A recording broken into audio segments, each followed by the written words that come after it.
Hey everyone, today I'm going to teach you how to delete notes in Evernote. Without any further ado, let's get started.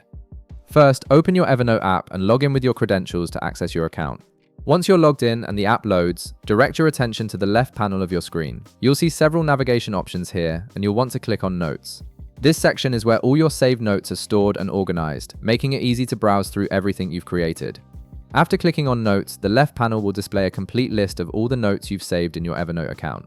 Take a moment to browse through this list and locate the specific note you want to remove. This could be an old draft, outdated information, or anything you no longer need cluttering your workspace. Once you've found it, click on the note to select it and open it up. With your note now selected and visible on the screen, look toward the upper right corner of the interface. You'll notice a 3 dotted lines icon, which is the options menu for that particular note. Go ahead and click on this icon to reveal a drop-down menu with several actions you can perform.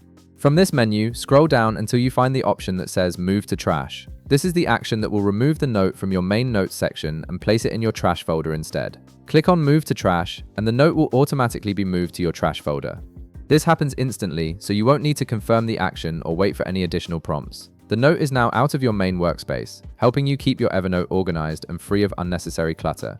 If you have multiple notes you want to delete, simply repeat these same steps for each one. Just select the next note from your list, click the 3 dotted lines in the upper right, scroll down, and choose Move to Trash again.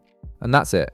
You've successfully cleared out unwanted notes from your Evernote account, making your workspace cleaner and more efficient. If this video helped you out, be sure to leave a like, subscribe, and I'll see you in the next one.